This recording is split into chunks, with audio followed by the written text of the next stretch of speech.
Hi, Alex here again with what's hopefully my final image review session for May. This one, which is another 20 or so images that I've processed in at the moment. The images are mainly from Lembeh, but I think there's some more from Raja Ampat and the odd couple of others that have been processed this week. As always, you should be able to see the camera settings on the right hand side of the page, and just if there are any pictures taken with the that one might be, yeah, if there are any pictures taken with the Nikonos RS 13mm underwater fisheye, the EXIF data for that shows a 50mm lens, which is the donor lens that allows that lens to work on the the full frame Sony camera, and autofocus and have adjustable aperture. But actually, the one I've highlighted is the only one, so the rest are all probably taken with 90mm or the 50mm macro lens, because there's a lot of macro in here. So first up are these Hypsilodoris tyrone nudies, often found in pairs, trailing each other. They seem to trail each other a lot as a species, and you very commonly, but they don't seem to make chains, they just seem to be trailing as pairs. And this pair was one of many. The first few days we were in Lembeh, we were seeing these on most of the dives and always in pairs, and they were very photogenic. And there was a couple in really nice positions which I've not got around to processing yet. I should say that I still haven't got close to sorting out my Lembeh pictures at all properly.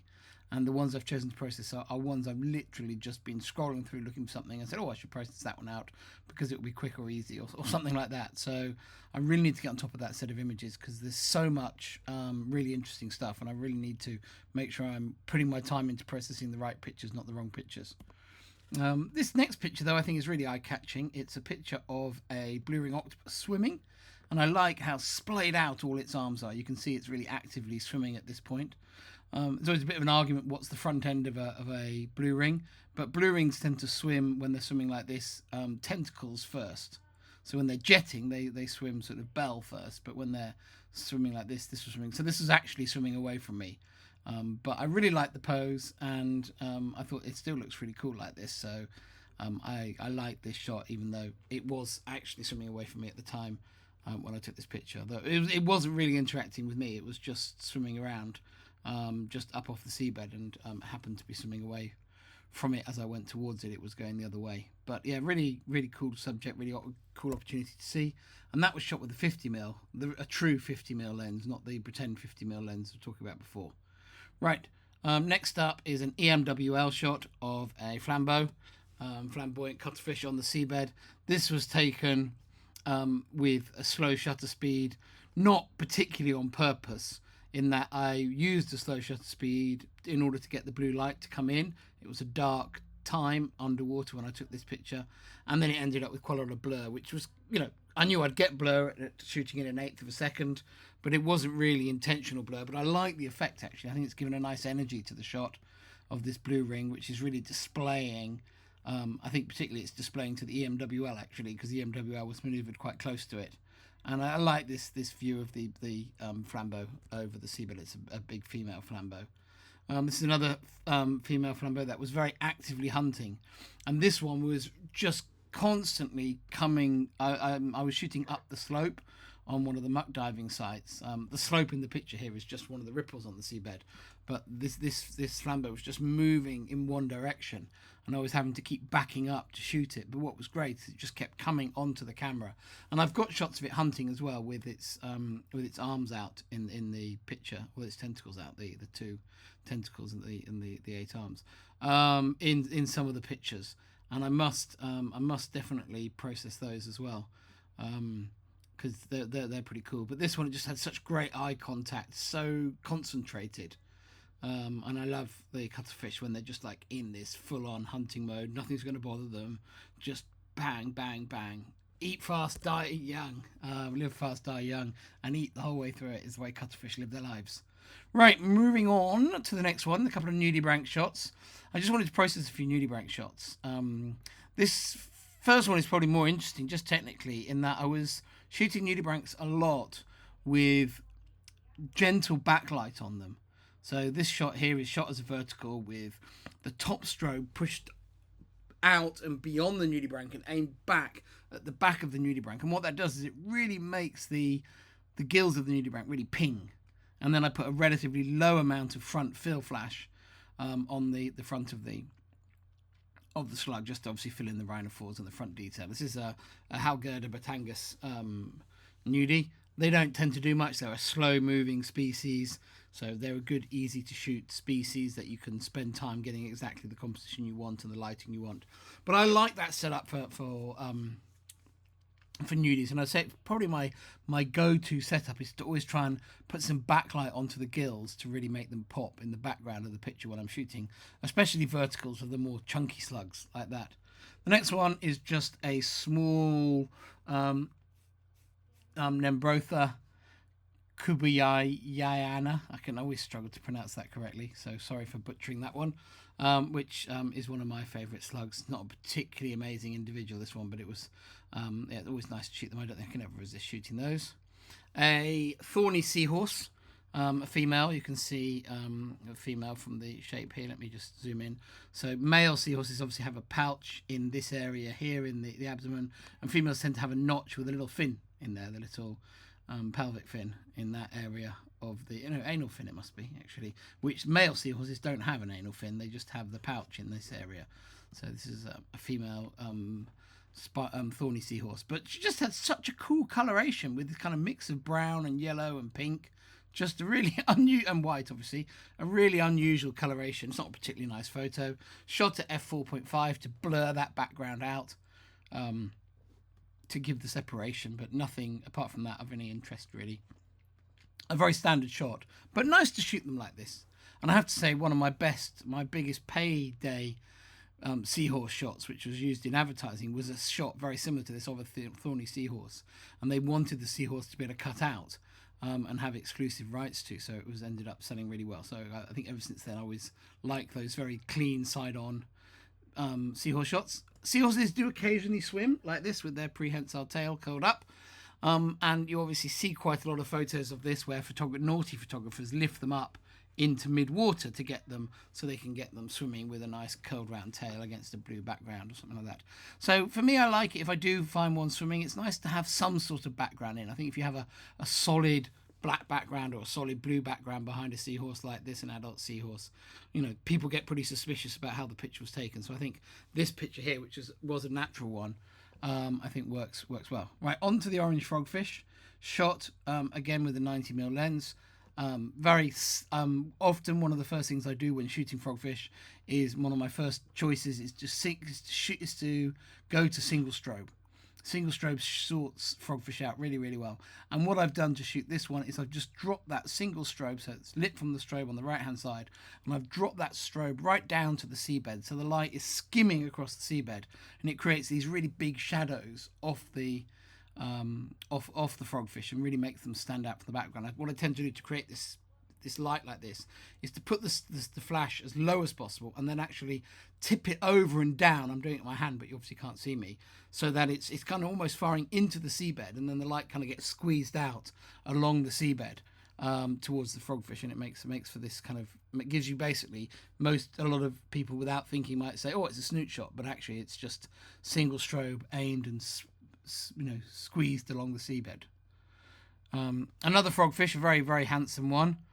This is my favourite frogfish we saw in Lembeh. This one shot with the EMWL at night, and this one was happily fishing away while I was shooting it, hiding by this brown sponge. Obviously not particularly camouflaged when it's bright orange, but its camouflage was fantastic with these orange base colour and then these darker sponge-like apertures all over its body. It was just such a beautiful painted frogfish. I loved it, so really nice to see. A fish that many of us take pictures of, but usually they end up in the bin because they're very dark animals living in a dark place, and that's the siphon fish, which are a small species of fish. They look a bit like cardinal fish, and they live in amongst the spines of urchins. And this one here was, and there's usually groups of them, and they're very dark, and when you shoot them you end up just seeing loads of backscatter or no detail at all. But one of them here had a chymothoid isopod on it, parasitic isopod on it, which you can see on its back here. And Because of that, it gave a little bit of a focal point, and I thought, I'll give it a go, see if I can get something out of the shot because of the isopod. And I think this shot kind of works. I quite like it. So it's the first time probably I've shot these so many times. It's one of the first times I'm actually going to ever show anyone a picture of a siphon fish, rather than just putting them straight in the bin. In one of the other reviews, I showed another picture in this series, and this is the tighter cropped one, tighter framed one, as a vertical. So this is just a juvenile ghost goby, very young, very translucent, sitting on this Botuloides, Botuloidus, not sure which one it is, sea squirt, colonial sea squirt, which is just such a fantastic pattern. And this is just a tighter framing of that. And I think the previous shot was probably 2 or 3 shots earlier in the sequence. Just a cute little nudie shot, just a Goniobranchus Cooney, maybe Goniobranchus Cooney, cruising over the seabed and just about to run over a Galathea squat lobster, which I think is quite cute. So I processed that one out because it was just super easy to process. It was because it was shot into the reef with relatively controlled depth of field. There wasn't anything to do processing wise. It was just export. So that's where that one came out.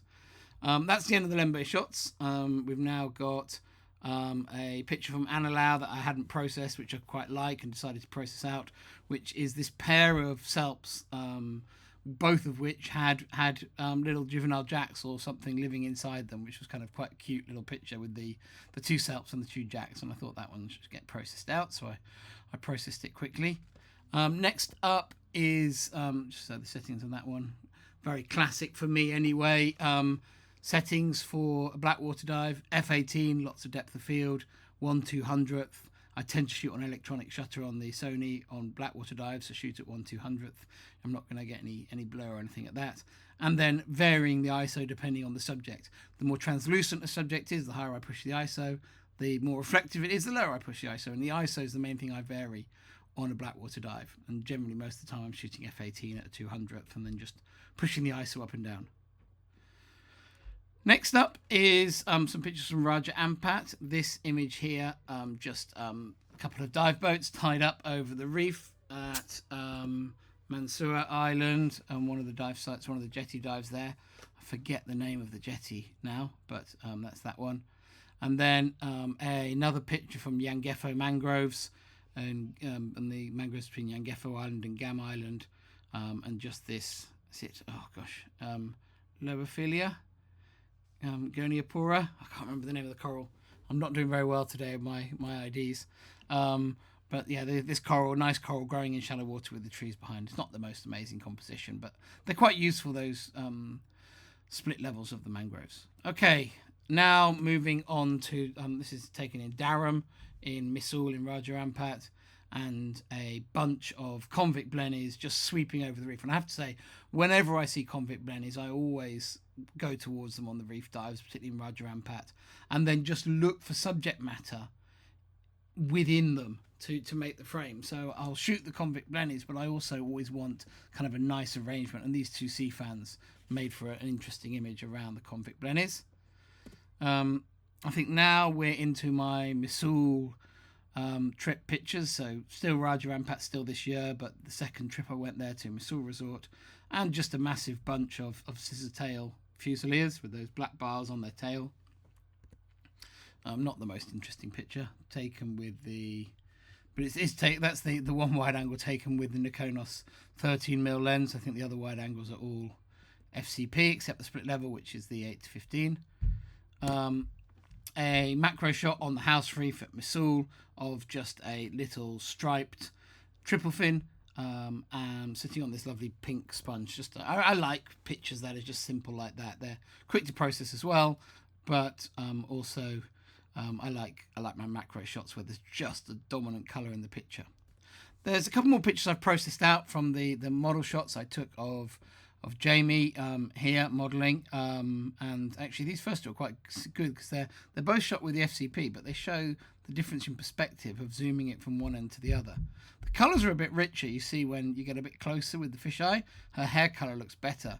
When I've zoomed out to the wide end and gone closer to her, I'm obviously getting more colour saturation out of her hair. but I think the perspective is much more flattering from a little bit further away. I really like the FCP for model shooting. It gives you such ability to do lots of different shots on the dive. This is another shot from the same dive, just of Jamie modelling with a Melithea sea fan and these little red-tailed cardinal fish. Very classic subject matter for Raja Ampat. And but yeah, it's so flexible, the FCP, when shooting models. It's a great lens for doing that, because you can really just do all the shots in one go, and it's very, very good, because you can kind of do one model setup with a model, and then you can get them to pose at different distances. You can get different shots out of the same encounter. The final picture is just a couple of kind of, I always call these starter nudibranchs. Is it Philidia pustulosa, the kind of the most common of the phyllid sponge-eating nudibranchs that don't move. They're very common, particularly in reef environments. Often the first nudibranchs that people sort of learn to see, because they tend to be very classic of full-on reef environments, which is where most people go. And then you often find the more interesting ones when you start exploring kind of rubble and that sort of environment and muck dives. And anyway, so these are just on the Missoul House Reef. I just like the fact that they want this nice orangey sponge background. There's really nothing very interesting about the shot apart from that. But it was, again, nice and quick to process out. So there's another little batch of new images. Hopefully that was some interesting chat about them and sort of some photographic information as well. I'll be back again soon, because I have such a huge backlog of images to process, and hopefully I'll have been able to pick my favourites from Missoul and get those out, and also start to pick some of my favourites from Lembeh and get those processed out as well. So thanks for watching. Bye bye.